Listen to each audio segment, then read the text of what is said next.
یہ آیت جو میں نے آپ حضرات کے سامنے تلاوت کی، اس کے شان نزول کے بارے میں ایک روایت ہے، تفسیر روح المعانی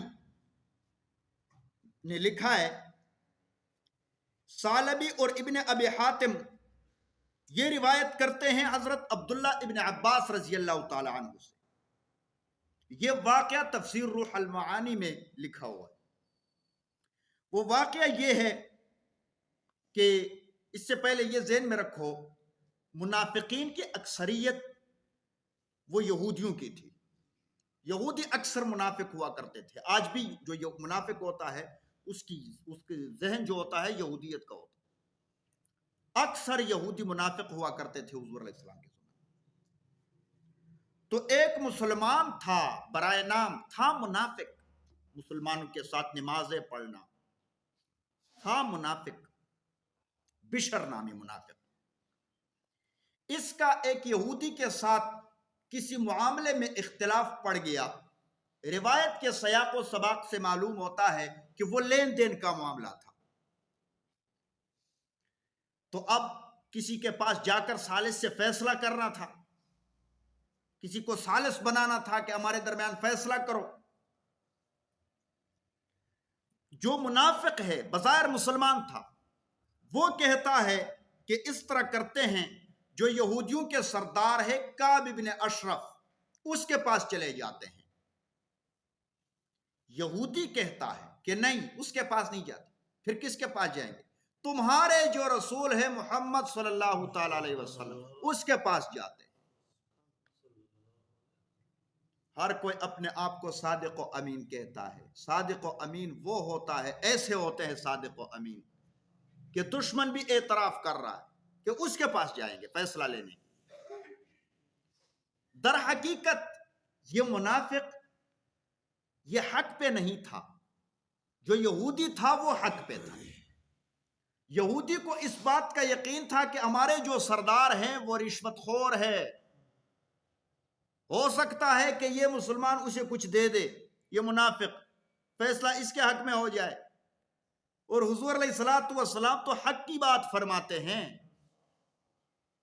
اور یہ منافق سمجھتا تھا کہ اگر حضور کے پاس چلے گئے فیصلہ میرے خلاف ہوگا، یہودی کے پاس چلے جاتے ہیں، اس کو کسی طرح میں اپنی طرف مائل کر لیتا ہوں کہ فیصلہ وہ میرے حق میں کر دے۔ اسی بات پہ جھگڑے آخر یہودی نے کہا کہ یار آپ کے پیغمبر ہے، آپ اس کا کلمہ پڑھتے ہو، چلتے ہیں اس کے پاس، اب میں اپنے سردار کے پاس نہیں جاؤں گا۔ منافق نے کہا کہ چلو ٹھیک، چلتے ہیں۔ حضور علیہ السلام کے پاس آ گئے۔ حضور علیہ السلام نے جب مقدمہ سنا، حقیقت حال معلوم فرمائی، حضور نے تفتیش کی، معلوم ہوا کہ یہودی حق پہ تھا۔ حضور نے فیصلہ یہودی کے حق میں سنا دیا۔ تو اب فیصلہ اس کے حق میں۔ یہ منافق پھر سوچتا رہا کہ حضرت عمر رضی اللہ تعالیٰ عنہ یہودیوں کے بڑے مخالف ہیں۔ تو منافق نے کہا یہودی سے، بشر نے، کہ ایسا کرتے ہیں، ایک دفعہ یہ فیصلہ عمر رضی اللہ تعالیٰ عنہ کے پاس بھی لے جاتے ہیں، وہ کس طرح فیصلہ کرتے ہیں۔ اب یہاں اللہ کے پیغمبر نے فیصلہ سنا، اس کو چاہیے تھا کہ فوراً مان لیتا کہ ٹھیک فیصلہ ہے، لیکن یہ کہتا ہے کہ ایک دفعہ کہاں جاتے ہیں؟ حضرت عمر رضی اللہ تعالیٰ عنہ کے پاس۔ یہودی نے کہا ٹھیک ہے، وہاں چلتے۔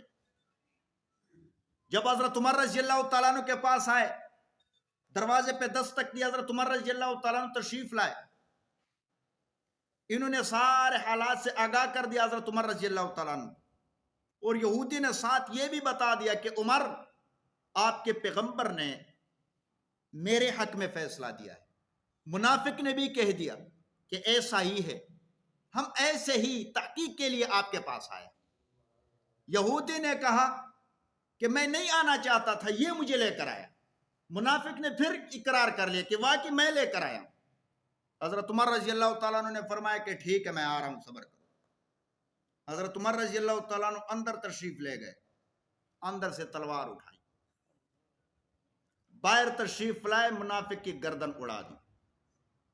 اور فرمایا کہ جو اللہ اور اس کے رسول کے فیصلے پہ راضی نہیں ہوتا، عمر کا اس کے بارے میں اس طرح فیصلہ ہے، عمر کا یہ فیصلہ ہے۔ یہاں تک پھر دوسرے عام مفسرین لکھتے ہیں کہ جو منافق تھا اس کے ورثاء کھڑے ہو گئے کہ عمر نے ایک مسلمان کو قتل کر دیا، یہ کیا کیا عمر نے، ہمیں بدلہ دلایا جائے، مقدمہ پیش کر دیا۔ اللہ رب العزت نے یہ آیت نازل فرمائی، یہ چند آیت ہے حضرت عمر رضی اللہ تعالیٰ عنہ کی بریت میں اللہ تعالیٰ نے یہ آیات نازل فرمائی۔ ایک تو یہ روایت، دوسری روایت، ایک اور روایت ہے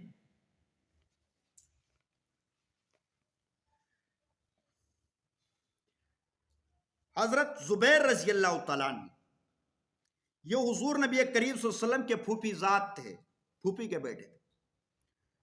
ایک آدمی کا کھیت، یہ ایک آدمی کے کھیت کو سیراب کرنے والے نالے کے پانی پر جھگڑا ہوا کسی اور کے ساتھ، اس کا حضرت زبیر رضی اللہ تعالیٰ عنہ کا معاملہ نبی کریم صلی اللہ علیہ وسلم تک پہنچا۔ آپ صلی اللہ علیہ وسلم نے صورتحال کا جائزہ لے کر جو فیصلہ دیا تو اتفاق سے وہ فیصلہ حضرت زبیر رضی اللہ تعالیٰ عنہ کے حق میں تھا، جس پر دوسرے آدمی نے کہا کہ آپ صلی اللہ علیہ وسلم نے یہ فیصلہ اس لیے کیا ہے کہ وہ آپ کا پھوپھی زاد ہے۔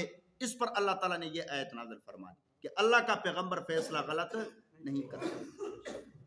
بہرحال دونوں روایت ہے۔ تو اللہ رب العزت فرماتے ہیں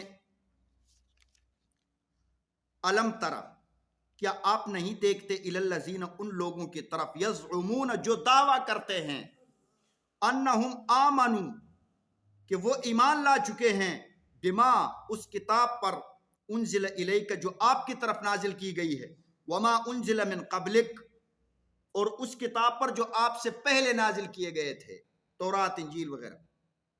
یریدون، پھر یہ چاہتے ہیں، ان یتحاکموا الی الطاغوت، کہ طاغوت یعنی شیطان کی طرف اپنے فیصلے کو لے جائے، شیطانی فیصلہ ہو، ناحق فیصلہ شیطانی فیصلہ ہوتا ہے۔ وقد امروا، حالانکہ ان کو حکم دیا گیا ہے، ان یکفروا بہ، کہ طاغوت کی نافرمانی کرے، طاغوت کی بات کو نہ مانے۔ ویرید الشیطان، شیطان تو چاہتا ہے، ان یضلہم، کہ ان کو گمراہ کر دے، ضلالا بعیدا، دور کی گمراہی میں۔